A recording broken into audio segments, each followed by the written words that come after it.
Hello everybody. Thanks for tuning in. Welcome to your October 2025 monthly forecast. So this is just like the beginning of the tape. Your forecast is after this tape, okay? Those of you who are new to my channel. And if you like this video, don't forget to subscribe, okay? And click on the notification bell. You'll be notified each time I upload something. Also, there is information in the description box below. There's a link to something called Ask Me a Question, which is for those of you who only want to know maybe one or two things about your chart. There's also a link to my website, and you can also just email me and ask me whatever it is you would like to know at zanezodiac@gmail.com. Okay? So, and a special thank you to all my subscribers, okay? Thank you for commenting and sharing and liking and your donations. Thank you so, so much. I really appreciate everything you guys do for me. Okay, and also everyone, remember that the weekly forecasts are now daily shorts, and there aren't always aspects between the planets every single day. Okay, so there won't be a video every day. So anyways, hey, special shout out, happy birthday to Libra and Scorpio. So, let's see here. The month starts off with Mercury moving into Scorpio on the 6th, and there's also a full moon on the 6th in Aries. On the 13th, Venus moves into Libra, also on the 13th. Pluto in Aquarius turns direct. On the 21st, there's a new moon in Libra.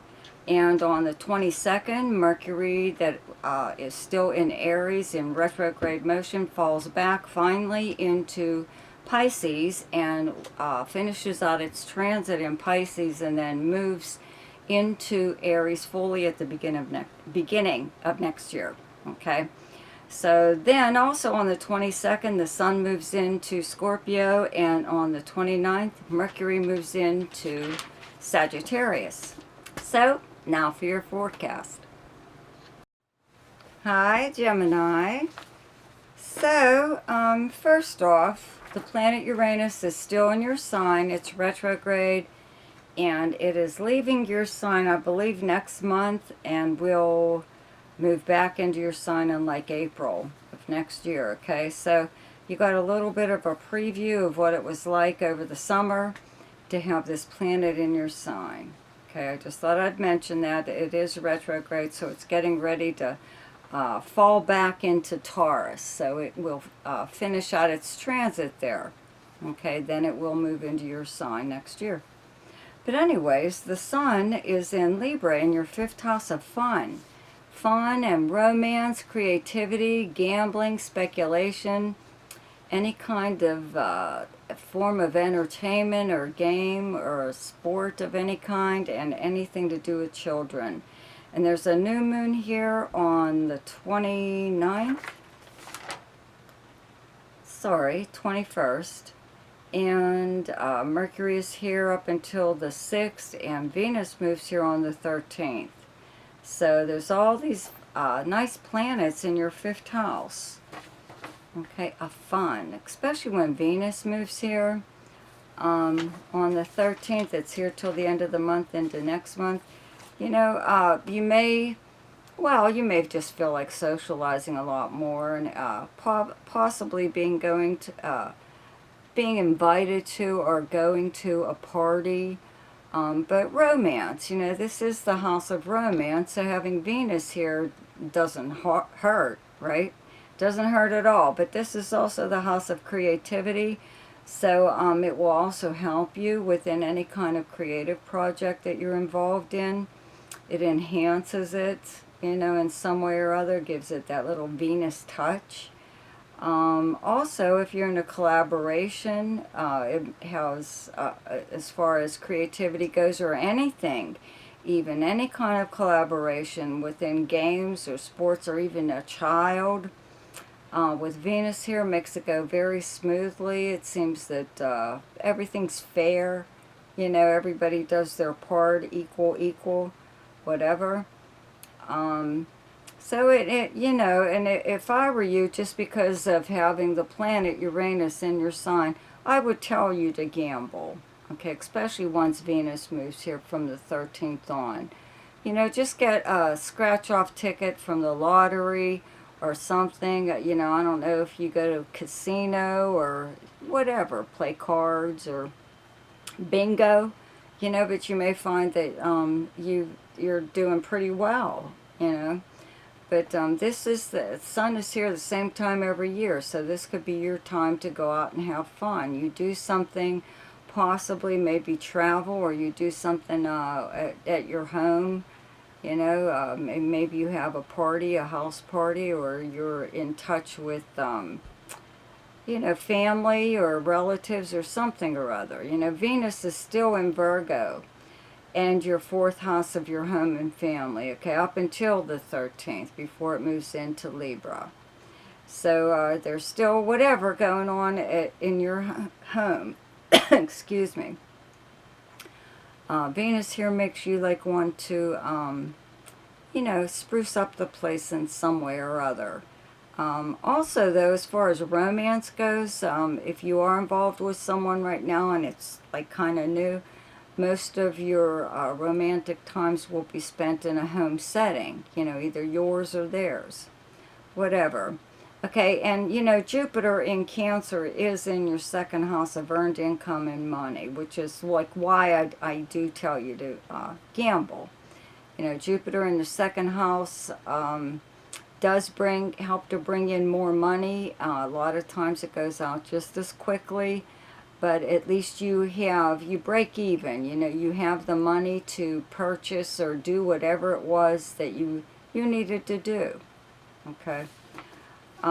There's also a full moon on the 6th in Aries. Okay, in your 11th house, it's directly across from your 5th house of Libra. And your 11th house is your friends and acquaintances. It's this socializing in person or online, any group or organization that you belong to, and also the house of dreams, hopes, and wishes. So Neptune is here and is in retrograde. It's falling back into Pisces on the 22nd. And last month, Saturn was here in Aries, and it also retrograded back into Pisces last month. So you have, again, Saturn and Neptune in Pisces in your 10th house of your career, your public persona, how you're known by reputation, professionally. This is how people speak and write about you publicly, usually like, let's say, like on social media. So, you know, having these planets in your 10th house may have confused you a little bit as to what direction you'd be taking within your career or your job. Do you want to stay even in the same field? You know, it looks like you're going to either possibly be changing whatever it is that you do regarding your career. Okay. But anyway, so these planets are just back in Pisces to finish out their transit there, and then both of them will move into Aries again at the beginning of next year. So you won't have to deal with these planets in your 10th house. You shouldn't have, I don't want to say it's smooth sailing after that, but you shouldn't have as many blockages as you did within your career, especially someone like a mentor or a higher up. Could be a competitor or a colleague even, but it's usually a higher up that is preventing you from moving forward in your career. It's usually because they feel intimidated possibly by you, maybe think that you're after their position. Whatever. Let's see here. Then, okay, the sun moves into Scorpio on the 22nd. Mercury moves into Scorpio on the 6th. And Mars has been here since last month, okay? Up until that point, there's still Mercury in Libra up until the 6th in your 5th house, okay? With all these other planets, the 5th house of fun, you know. So you could even be invited somewhere, like receive some kind of invitation to attend excuse me, a party or some kind of sport event or go to see like a live band or a play or something. It could even be like a game dealing with school children. Maybe you're going to watch your child playing some kind of sport or something. But anyways, when planets move into your sixth house, that's of Scorpio, that's the workplace. It's the kind of work that you do, your co-workers, your work schedule. It's also your house of health and your house of service to others. Excuse me.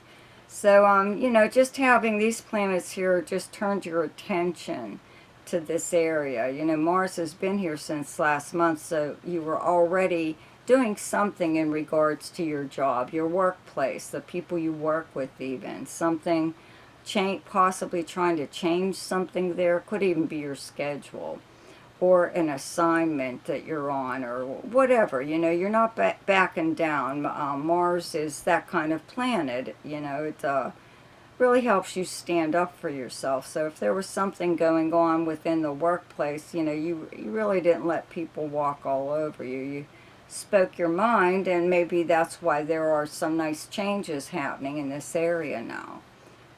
Okay. Let me see what else. That's about it, pretty much. Okay, so the best time to do something each month is when the moon is in your own sign, and the moon is in Gemini on the 10th and 11th. The best time to lay low is when the moon is in your opposite sign, and your opposite sign is Sagittarius, and those dates are the 24th, 25th, and 26th. The best time for romance, creativity, recreation, fun, gambling, and speculation, and anything to do with children is the 6th, 7th, 19th, 20th, and 21st. The best time for money is the 12th, 13th, 14th, 26th, 27th, and 28th. The best time for your career is the 4th, 5th, and 31st. And the best time for communication and travel is the 1st, 2nd, 3rd, 14th, 15th, 16th, 29th, 30th, and 31st. So I hope you enjoyed your forecast for October. Happy Halloween. See ya.